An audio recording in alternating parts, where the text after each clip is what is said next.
Hello friends, welcome back to the YouTube channel dictation club. आज का dictation आनंद मासिक पत्रिका अंक 32 से लिया गया है, जो कि अलग अलग स्पीड में आपको मिल जाएगा।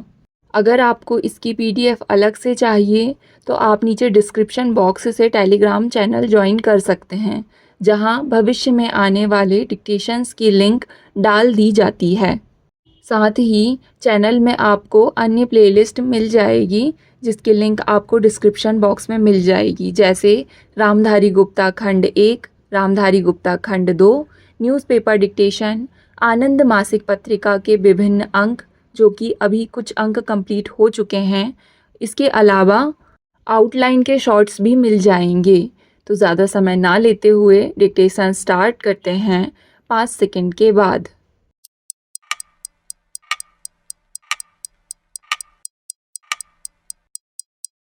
उपाध्यक्ष महोदय, मुझे इस बात की अत्यंत प्रसन्नता है कि मैं सर्वेक्षण और मानचित्र कला के क्षेत्र में वैज्ञानिकों के बीच उपस्थित हूँ। हम भारत सर्वेक्षण संस्थान की स्थापना के 225 वर्ष पूरे होने की खुशी में समारोह कर रहे हैं।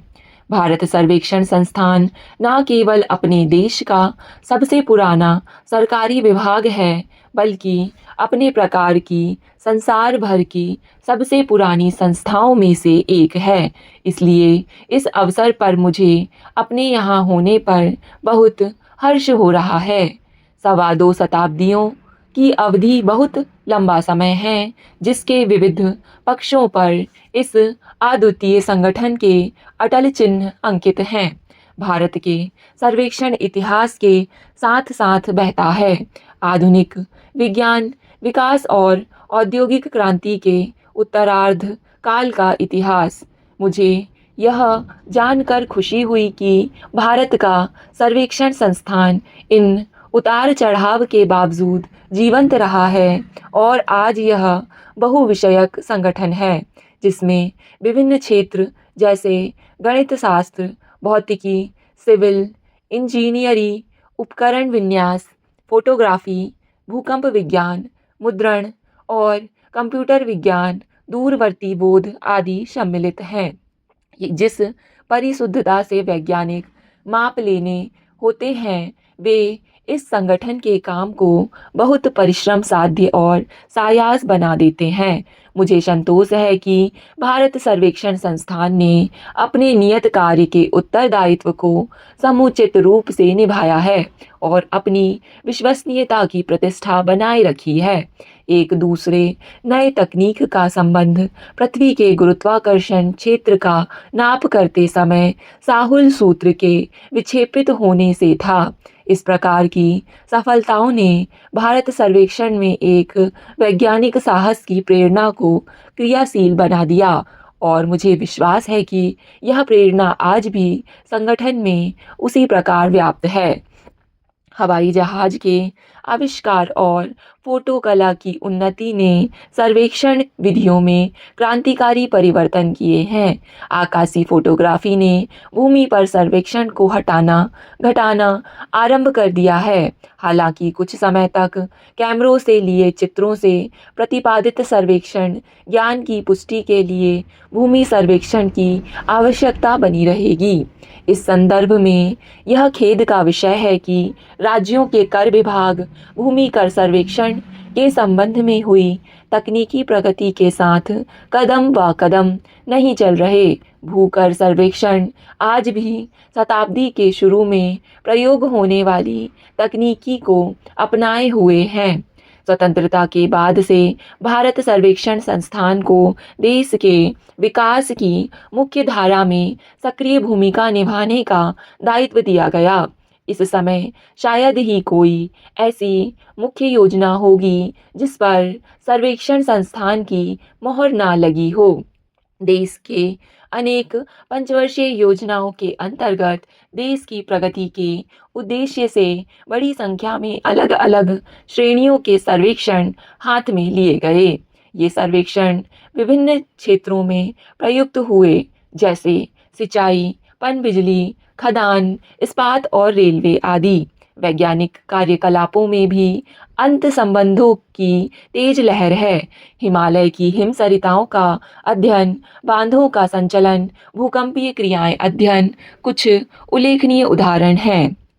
उपाध्यक्ष महोदय, स्पष्ट है कि भविष्य में भारतीय संरक्षण को बहुत कुछ करना है। जितनी सफलता प्राप्त होती है उतनी ही अधिक उपलब्धियां शेष रह जाती हैं। कार्य की कुछ दिशाएं तो स्पष्ट हैं, किंतु देश में और विदेशों में तीव्र गति से बदलता आर्थिक और व्यापारिक परिदृश्य और विश्वव्यापी एकता के प्रयत्नों की दृष्टि में रखते हुए इस संगठन को अपनी प्राथमिकताओं के विषय में और विचार विमर्श करना होगा और उन्हें पुनः परिभाषित करना होगा।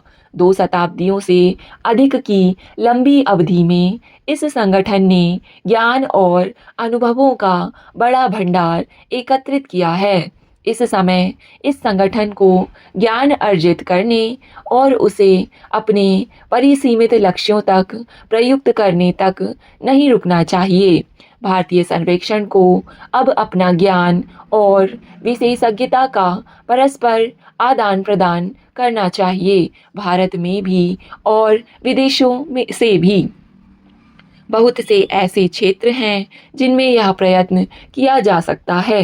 एक क्षेत्र भूकर के सर्वेक्षण का है, जिसका उल्लेख मैंने अभी किया था। ऐसे काम को पूरा करने के लिए अति विशाल प्रयत्न की आवश्यकता है और यह अकेले संगठन के बस का नहीं है। अन्य संगठनों से, चाहे वह निजी क्षेत्र के हों या सरकारी, और प्रत्येक जो एक या कई विशेषज्ञ तकनीकों में निपुणता रखते हों, आदान प्रदान आवश्यक है। ज्ञान के आदान प्रदान का दूसरा क्षेत्र भौगोलिक सूचना व्यवस्था को विकसित करना हो सकता है। भौगोलिक सूचना व्यवस्था के लिए किसी भी ऐसे उद्योग और संगठन की अनिवार्य आवश्यकता है जो सामान्य योजना निर्धारण और पर्यावरण संबंधी प्रबंध में गंभीरता से रुचि लेते हों। इसका महत्व कई प्रकार के प्रयोजनों में बढ़ रहा है।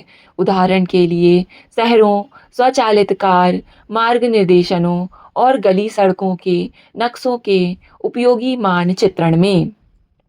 यह एक ऐसा क्षेत्र है जहां अवसरों का इतना विस्तार है कि समाज से संबंधित उन्नति का कोई स्थान अछूता नहीं रह सकता।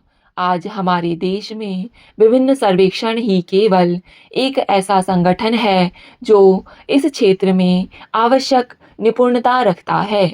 इस विशेष निपुणता को गैर सरकारी माध्यमों तक भी पहुंचाना चाहिए ताकि हम एक विकासोन्मुख बाजार के लाभों को भुना सकें। मैं एक अन्य क्षेत्र की ओर सर्वेक्षण का ध्यान केंद्रित करना आवश्यक समझता हूँ। वह है अंतर्राष्ट्रीय बाजार, जहां पता लगाएं कि कौन सी नई योजनाएं हैं जहां स्वयं अकेले या संसार के अन्य देशों की समान संस्थाओं के साथ मिलकर क्रियाशील हो सकते हैं। यह अध्ययन आंकिक मानचित्रण, भौगोलिक सूचना सेवा विकास या सामान्य सर्वेक्षण और परामर्श सेवा से संबंधित योजनाओं की खोज कर सकती है। इसके लिए एक कल्पनाशील और रचनात्मक दृष्टिकोण होना आवश्यक है।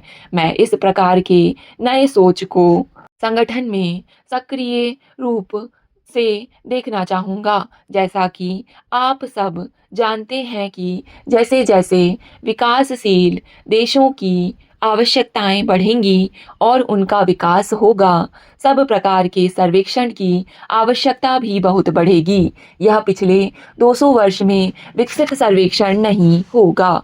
स्टॉप।